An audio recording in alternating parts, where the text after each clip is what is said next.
What's going on, guys? JD here. Long fucking night, man. It's a long fucking night. We just got home. It's 12:16 a.m. and we just got back, both of us, from NXT Takeover. Joe was actually in better position than I was. Yeah, you made the mistake, I think. Well, you sat next to some very lucrative people. Yeah, so. But Joe was front row and center for NXT Takeover Orlando tonight. And I want to thank Matt from Wrestle Rumble, as always, for hooking me up with a ticket.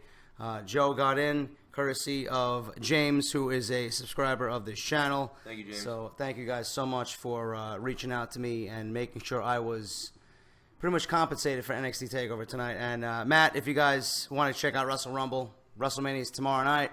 That's WrestleRumble.com. You guys can fill out the entry form. $10 for one entry. It's $20 for three entries, and you guys get in on a ton of prizes, man. $500 cash and tickets to SummerSlam. Second and third place get $200 cash and tickets to Money in the Bank. So make sure you guys check that out. WrestleRumble.com. Joe, Takeover. Wow. We were there live tonight.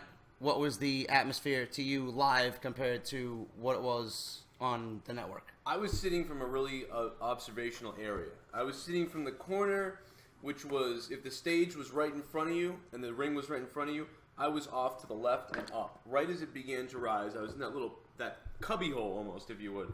And it was a great place to be. Although the cubby hole I was in was surrounded by lots of kids, people weren't as loud, but even the kids in my row were louder than like a SmackDown or Raw kid group. So it was great. I had a great look on everybody. People were jumping out of their seats.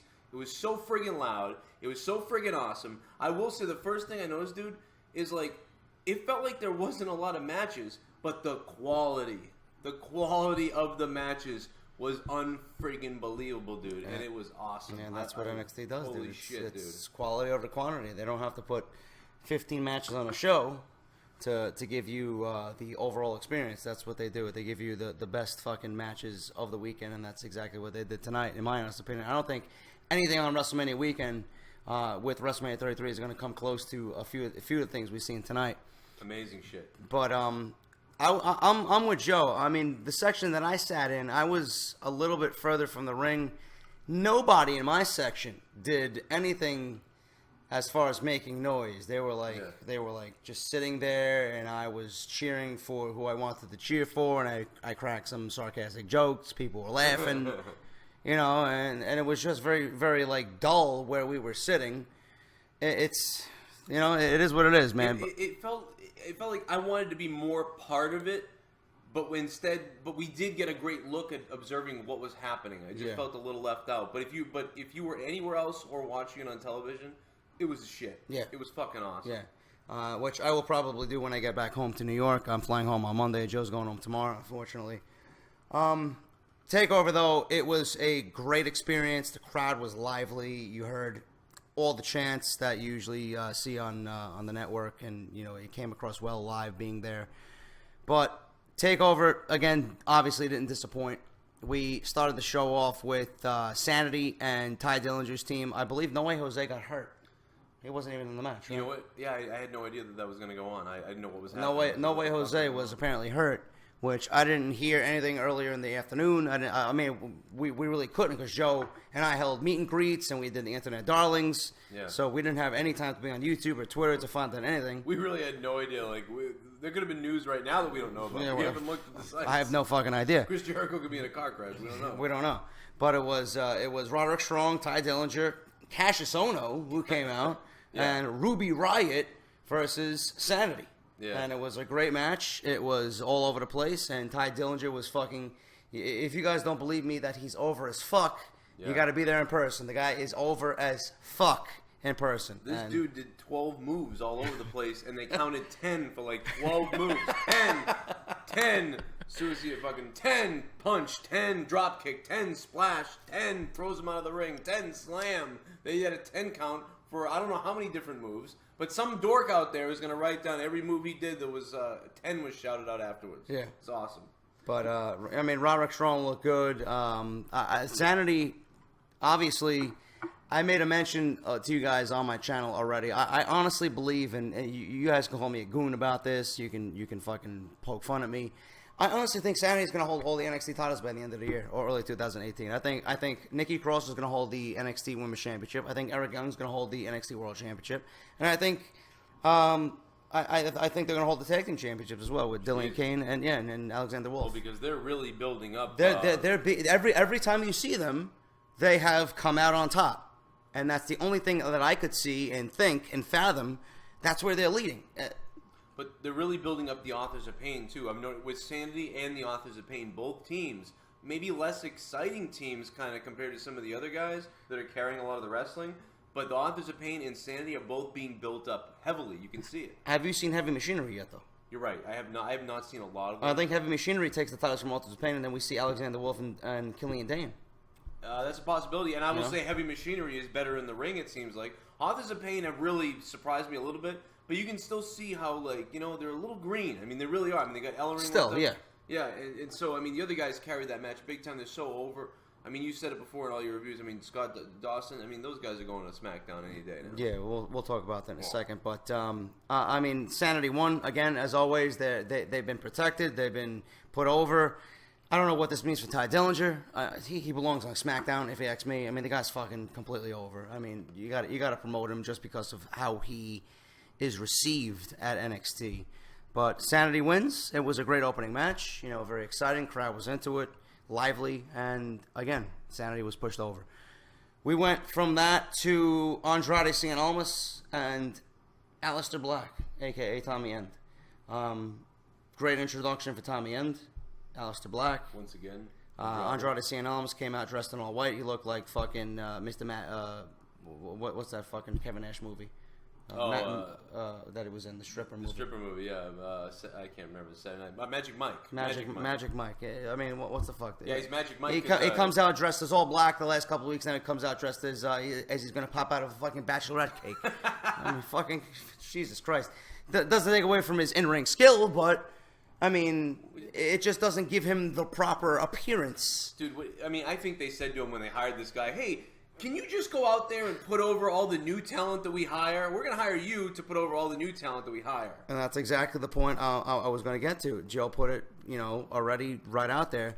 Andrade is so great in the fucking ring, and he's always called upon to put someone over either in a debut or someone else that they're pushing along the line. It's like, when is he going to get his chance? He's great enough in the ring on his own. When is he going to get the time to shine instead of putting someone else over? I think they think that is his shine, to be honest. I think that's unfair then, because the guy's fucking great in the ring. I might not like his character completely. I might not be invested, but the guy's fucking great. Probably as better as anybody on that roster in the ring. Well, he's kind of doing the Sami Zayn role right now in NXT, and we'll see what happens. Or the Tyler Breeze, the Sami Zayn, he's going to have to work a lot at doing this until he gets a shot, perhaps, at going to the top. When we originally thought he was just going to be in the top, challenging people like Shinsuke Nakamura. And the funny thing is, Del Rio is friends with Andrade, and he was telling Andrade to leave WWE because of the way they were pushing him. And what's his background? What's Andrade? Is he? I guess he's Latino? similar to Del Rio. Yeah. Well, WWE has had a real trouble booking Latinos and Mexican wrestlers and things like that. They really have. And I think they see him as only going so far with the crowd because of that. He doesn't have a Rude. He doesn't have the Shinsuke. He has a little charisma, but it's sort of, it's not coming, it's like Roderick Strong, too. Roderick Strong is someone, he's another guy who could main event, but he's not going to, I don't see him getting there because of their format. I don't know how long you have missed a couple of weeks of NXT, but he went against your buddy Biff Busick, Oney Lorcan, a couple of weeks ago. Great fucking match. Yeah. Great match. Awesome. And he came off as a fucking dick-like heel. It was great. I'm like, holy shit, this guy's actually growing on me. And then tonight he comes out. I don't think they did him any favors. I honestly don't even think they did Alistair Black any favors. The match ended, and I'm pretty sure you can agree with me. It's like, that's it? That was it, yeah. A super kick, and it was over. They didn't do anything to wow me. Alistair Black's entrance wasn't really like, a great introduction. It was okay. It's pretty good. But it is what it is. It was just middle-of-the-road type bullshit for both. Yeah, I mean, I actually liked this entrance. I thought when he came out, there was a mystique to it. I felt like I know who this guy is. But I looked around, and I was actually surprised the crowd wasn't going a little more crazy. And I don't know if that's because some people didn't know who he was, or the entrance wasn't good. So maybe you have a point. Maybe I was just the one suckered. Or maybe we expected much more out of him after they built him up so much, like all these candles and dark and goth and all this shit leading up to the other one we just talked about. He had a big build up too, and now he's in here jobbing for the new guys. Yeah. But, Alistair Black won. Obviously, he was not going to lose his debut. I bet there was an old guy sitting next to me, JD, know nothing about wrestling. He was there with his kids. I go, hey, I bet you $2,000 the guy in the white loses. And he was like, well, why would you say that? I'm like, well, you see, the guy in the white, he's here just to put over the new talent.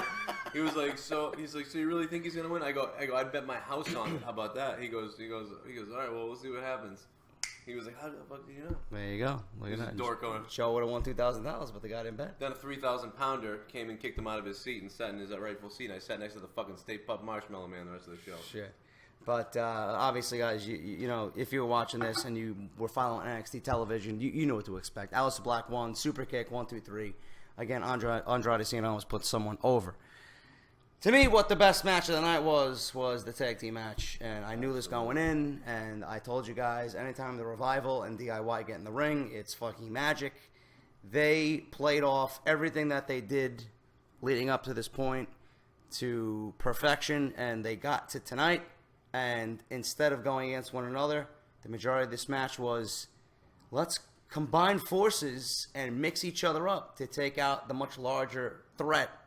And that's exactly what they did with the Authors of Pain. But the Authors of Pain retained the titles. Right. It was a great story with the Revival and DIY working together, but the larger opponents came out and retained the titles. I also bet the dumb doctor sitting next to me that the big guys wearing black were going to win, too. He couldn't believe that. But yes, this was one of the best freaking tag team matches I've ever seen. Holy shit, bro. So much shit in this for everybody. Both of those two teams are so over. They weren't going to win the titles, but it was awesome entertainment. And they gave the rub to the Authors of Pain in the middle of all this shit. It was just so fucking phenomenal. I was wishing I was sitting next to you during it because I was like popping like crazy. Yeah, what'd you think of that spot where DIY and the Revival were half and half? DIY did their meet them in the middle move, yeah, and then the Revival and DIY, did the Shatter Machine. It was like one half of each team doing each other's finishing moves. Yeah, dude, that was nuts. That was fucking unbelievable. I couldn't believe that, dude. It was all awesome. The Revival even helped DIY put one of the guys of the Authors of Pain through the table. Yeah, that was set up. That was pretty much set out there for like 20 minutes of the match. Yeah. It was just sitting there. You thought he wasn't going to go, and then he went. And it was that crowd. I'm telling you, that was the first time all night I couldn't almost see in front of me. People were jumping up and down in front of me. I said my section was kind of shitty. Not for that match. Yeah. People in front of me were jumping up and down. The whole place exploded. I don't know how it came off on television, but being there was unbelievable. I mean, I got some stuff for the vlog, but the entire arena was crazy for that match. The Revival, they did what they did in NXT, man. It's time for them to move up. I think tonight was their swan song. It's over. They got pinned. DIY were actually pinned first in this elimination match, which was not really surprising to me. I mean, they're the babyface team. They're always going to be there as the underdogs. But being that the Revival put over the Authors of Pain, that only means one thing to me. They're moving to SmackDown. Hopefully, fingers crossed. Yep. I don't know where you think they're going. I think if they go to Raw, they're done. Yeah, if they go to Raw, they're screwed. Although, you could make the argument, to be honest, and I want to go into this real quick. I don't want to as quick as possible. Yeah. This is very, very similar to American Alpha. If they're not handled the right way, it's very similar. However, if they come in heel, they're already going to be one up on American Alpha if they come in heel. So if they come in heel, nothing. I don't think you have to worry about too much because they'll automatically know the story. They're the bad guys. Yeah. They come in like Alpha, people aren't going to get what the hell's going on. And just to add on top of what he just said, the Revival was over as fuck tonight. They were not even fucking considered heels tonight. I had a smile. People are fucking cheering them now based on the level of respect they have for their talent, which is clearly abundant in everything that they do. It's crazy. I had a smile on my face when Jack Dawson, they both looked out into the crowd. Scott Dawson. I'm sorry, what did I say, Jack Dawson? Yeah, that's the fucking Titanic. He's dead. He went down with the fucking Titanic. Jack! Oh, Jack! Hold my hand, Jack. It's cold. What the fuck else happened in that movie? I don't know. Fucking a bunch of people die. I don't know. Oh, I'm getting on a plane. A jewel fell to the bottom of the ocean. Who gives a shit? If I die on a plane tomorrow, this will be the last video of me ever. I love me. I love my kids. I love you guys and all my listeners and JD's fans. But no, they looked out into the crowd, and you could see they had a little look on their face, like, damn, like, what was it? They were chanting, "We go hard." Yeah, they were chanting to the fucking thing. People would like they sing to Bobby Roode's theme song. They were singing to fucking the Revival's theme song. Yeah, I don't know how it came off on television. I'll watch it when I get back to New York on Tuesday. But it sounded like the Revival were over as fuck. Yeah. Just like a babyface team. Just as big as DIY. But I was pumped. I mean, they're going to SmackDown. I hope they go to SmackDown. I believe they're going to the main roster either on Monday and Tuesday. We'll see what happens with that. Yeah. But it was a great match. Authors of Pain win. I think where the Authors of Pain go from here, Heavy Machinery and Authors of Pain, being that they're both in similar size and stature. And we'll see what happens with my Sanity prediction, man. I think it possibly could come true. Ember Moon and Asuka. I told you guys right from the beginning I thought something was weird about this match, being that it was only built up legitimately in 3 weeks. Joe loves Ember Moon just as much as I do. I didn't think it was right for Asuka to lose the title, and that's exactly what WWE decided tonight. Asuka retains the Women's Championship, and she is going on as the NXT Women's Champion. You were 100% right about this one. I kind of dove off. I actually finally folded. This was the first time I put my cards down and folded, and I said I thought maybe Ember Moon would win this one. But you were 100% right, and actually after it happening, I believe it is 100% the right decision. This should be a huge fight that's built up when Asuka loses it. It can't just be some random thing. And based off the match tonight, they didn't do a whole lot. It was a pretty good match, but it had to follow that tag match. Ember Moon is someone I've loved for over 2 years. Athena, she was beautiful and kicked ass. If you look her up on YouTube, just look up Athena. She fucking kicks ass. WWE's watered her down a little bit and tried to ring her in because she was working fairly dangerously, as exciting as she was. And she's already so over with me that I think that's why I thought, let her, she should win. But for her experience in the WWE and how she's trying to wrestle now, she's still a step behind Asuka, and I think JD agreed with this. JD's whole damn idea. But I mean, 2 out of 3 matches, maybe, and maybe on the third match, perhaps at SummerSlam or something like that, is when Asuka loses the title. Yeah, typical babyface build. I say Ember Moon and Asuka battle till SummerSlam, and Ember Moon takes the title in Brooklyn. That's what I thought would have been the right choice here. It was too soon. It was only 3 weeks. You're not going to take the title off Asuka, who's been so dominant as champion in 3 weeks on WrestleMania weekend. That's not how you treat a woman who's just been so fucking good at what she's done. Ember Moon will have her chance, and it's not right to take the title off Asuka yet because she's not ready to take that jump. You're not going to move Asuka to the main roster. People are automatically going to say, oh, she lost the title, now she's ready for the main roster. No. You cannot move Asuka anywhere until you find someone as good as Asuka. Yeah. Ember Moon is not there yet. And Bleacher Report exclusively leaked the news today or tonight that a 32 women tournament is official. It's being planned. It's coming this summer. They're going to film it on the network. I don't know what's going to happen or what the winner's going to get, but hopefully all divisions in WWE across the board are going to get replenished. Yeah. So I don't know if you heard about that. Someone asked me this question on Nowhere a couple weeks ago, and I said 100. We both said 100%. There will be a women's tournament, and probably be this summer. And so there's the confirmation of that. Whoever it was that asked that. Yeah. And real quick, if Asuka's gone and Athena's the champion, where's the competition right now? It's not good. So you can't take it off her. That's the other answer, is you just can't take it off her. Who the hell challenges Ember Moon? You can't take it off her until you find more women in that tournament, which I'm sure WWE will do. After that tournament, I'm sure they'll have 3 or 4 different women to challenge, either Ember Moon or Asuka. Yeah. And then Asuka will be moved to the main roster. So that's my prediction. How about the new belts, or you want to wait for later to that? We could talk about that now. I mean, the new belts, I made a joke when I was sitting with Matt of Wrestle Rumble. I made a joke, and I'm sure Joe's thinking the same thing. They got rid of the belts because of the situation with Paige. That's my. They got a new women's championship. I did not think of that. I had thought of money and stuff like that. They're not going to come out and outwardly say that. Just come on the fucking belt, JD. Paige and Brad Maddox fucking jerked off on the fucking title. You know, Asuka's carrying around a cum-filled championship. Not to be fucking derogatory here, but that's the fucking that's the first thing I thought of. Yeah. And I'm sure you guys thought the same thing. Maybe not all of you. I mean, not the world title and the tag team title, but I mean, if you're going to change one, you might as well change all of them. Well, I thought, That's just my reason. After being on the market for so long, to an audience that's probably only 20% of the entire WWE audience, everyone's bought the belt that's going to buy the belt. So you see the belt sales go down 70%, down to 15%, and you realize the belt sales are stagnant. Release a new fucking belt. Belt sales go up to 80% again. We're killing it. So there you go. But also, the championship belt Nakamura is wearing is very reminiscent, more of a classic style, looks less like a toy now, and also reminiscent of the New Japan. That's a good point. Talk right now, but the New Japan Championship New looks Japan a lot like New Japan. Yeah, that's actually a good point. I didn't even think of that. But yeah, he's right about that. You suckers like to go buy new World Championship belts. We were at fucking access that fucking wall of. Can I purchase whatever belt? They had the blue Ultimate fucking Warrior belt, the Eagle belt. They had literally everything from their fucking creation there. And everyone's talking about it now, JD. I guarantee you belt sales go up fucking 40 to 60% now over the next couple months.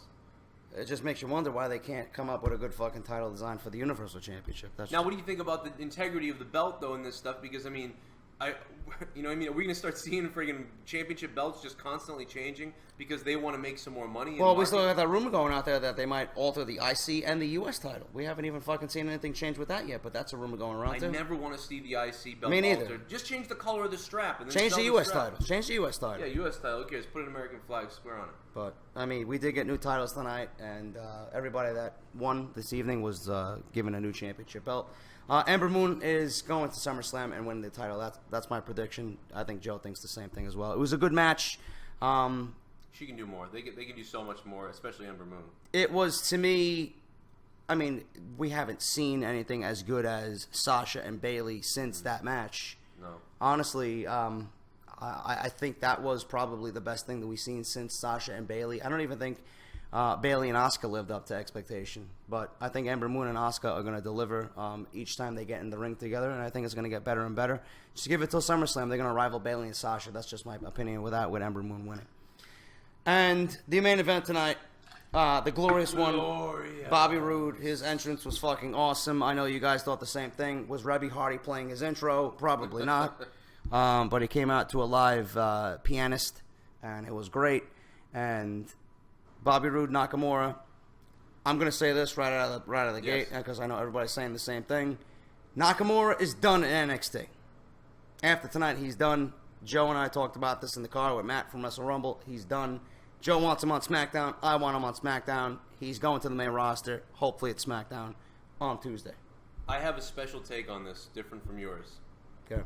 I left the arena after the entrances because I have a backache. So I went to the car. I pussied out. I went to the car. I threw the thing on my phone. I listened to it. And I have to tell you something. The commentary team was fucking awesome. At one point, I don't remember what Nigel McGuinness said. He said something like... I heard he fucked up tonight, though. He mentioned Ring of Honor in the first match. Oh, God, About I did not hear that. No, oh, my God. I could or see Alistair Black. I think it was the Alistair Black match or something. Oh, my God. I'd be worried about doing that myself when I'm a top rope. One time I said WWE. But, no, he said at one point, he said, two, behemoths standing in the ring slugging it out in front of this thunderous world watching on. And, Nigel McGuinness and the commentary, I think, with Tom Phillips... Awesome. They killed it. This main event was so awesome to watch. If you watch this wait till you see this on TV, JD. You have to watch it on TV with the commentary. It's even better with the commentary. This thing was so well done, so well executed, but it was one of those matches that needed a little extra commentary to tell some of the story, and they absolutely nailed it on commentary. Even the third guy in, I forget what the guy's name is, the black guy. I forget what his, even the Percy stuff. Watson. Okay, Watson? Yeah. Even what he added was good. It was better than Saxon. The commentary was so goddamn good. I was in the car thinking, "Damn, these guys are nailing it." And they went right back to the knee, that Nakamura knee issue. They played it up. I even told Matt from Wrestle Rumble, who was sitting next to me, I'm like, it's either going to be the knee, which they didn't really give away early on because they didn't want to blow the match and the story of the match. They alluded to it on commentary. They alluded. Well, I didn't see that. Joe heard it, but I either thought it was going to be the knee. If it wasn't going to be the knee and they didn't want to go back to it, I thought it was going to be the neck. But they went right back to the knee. Bobby Roode, as soon as he attacked that knee, it became a completely different match. Nakamura tried to battle back, and in the end, Bobby Roode still retained the title. And he won clean, and he won it fair. And Bobby Roode is the man in NXT right now, and it's something that I expected to happen. It's something that I don't mind happening because my prediction looks like it's coming true. Adam Cole will come in, and he's going to be the new face of NXT. And you got Drew Galloway. What do they list him as? Drew McIntyre? Drew McIntyre. They listed him as Drew McIntyre. He's confirmed. So you don't need a Meltzer. You don't need a fucking Mike Johnson from PW Insider. They did the same thing with Bobby Roode at Dallas last year when he was watching Nakamura and Zayn. McIntyre is in NXT. He's back. He's confirmed for WWE. He's back. But WWE is going to replenish NXT and exactly do what I said. It's going to look vastly different from when you guys were watching in late 2016. Give it till the end of the year. It's going to look like a completely different fucking ballgame. Galloway's in. You got Adam Cole coming in. Kyle O'Reilly might be coming in. You guys got fucking Bobby Roode. Cassius Ohno at top. It's a completely different I landscape. can't believe you didn't mention it. What'd I miss? I can't believe you didn't mention the glorious Impaler DDT off the second rope. Holy crap. Well, where I was sitting, I really couldn't. I was tweeting probably. I don't know. I didn't see it. Oh, you missed it? Yeah. That's okay. I'm just being weird. I am just saying I love that part.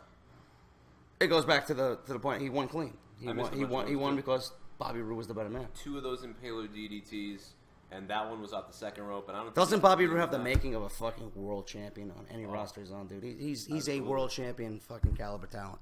He's amazing. He's amazing. He's glorious. But Nakamura is going to be on the main roster. NXT's got Drew Galloway. Can you imagine Drew Galloway versus Bobby Roode, dude? Matches that we're going to get with those guys. Dude, that's it's immediately what I epic. thought. I was like, oh Epic. my god, it's already epic. It's already. And then Adam Cole's coming in, guarantee in June. It's going to be great. NXT's fucking They're fine. rocking and rolling right now. They're fine, dude. All I can hear is you're glorious because your phone goes up. My phone went off. I didn't even want to answer my phone tonight because it was fucking Bobby Roode's theme song. But whatever the case may be. We had a great night tonight, Joe. Internet darling tonight. This was an awesome weekend, dude. Fucking This was fucking awesome. Adam was fucking awesome. Grim was awesome.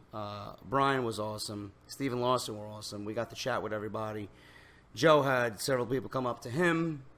I had a ton of people come up to me. You guys were unbelievable. We actually had a meet and greet ourselves fucking 2 miles from here at the Bloodhound Brewery, and it was great. I don't know. We had a JD chant. Yeah, I got a fucking JD chant. I got a bigger fucking reaction than fucking Grim. And then I committed suicide because Joe- Brian Zane doesn't like Bret Hart.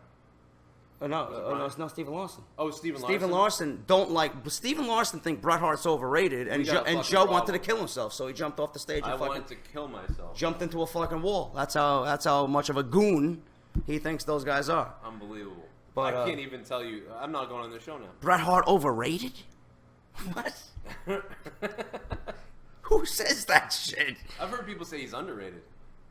I don't know. I don't think either one. I think he did what he did. I gotta tell Solomon. So that one, I'm like, bro, you know what? He was actually in the video. He was actually in the video too. Yeah, he was. He was in the video package. He'd be disgusted that he had anything to do. I'm with like, that bro, shit. Steven Larson think Bret Hart is overrated. Bret Hart's fucking unbelievable. Yeah, Bret Hart's overrated. What? Come on. Yeah, man. Bret Hart. What did we say? WrestleMania 8, Piper. 13, Stone Cold. 12, Shawn Michaels. I mean, those are some Bret of the Hart's better probably matches. Bret Hart's probably a part of the best main event ending I've ever seen with The Undertaker at SummerSlam in New Jersey with Shawn Michaels the referee. Yeah, the Shawn Michaels chair shot. Come on, Fuck man. yeah, dude. That was a That great was fucking great. match. Give me a break, Steven man. Larson, I love you. You guys were Goons. Shit, I love you, but you goons. You made me kill myself tonight. The fuck. But it was awesome, man. Thank you for a great WrestleMania experience. Joe's going home. He's got his WrestleMania review tomorrow live on YouTube. He'll be home in the comfort of his own home with his wife and his kids. So he's got that going on. I'll probably be here fucking drunk out of my mind doing a review, but I'll do it regardless. It takes fucking 4 hours to upload, whatever.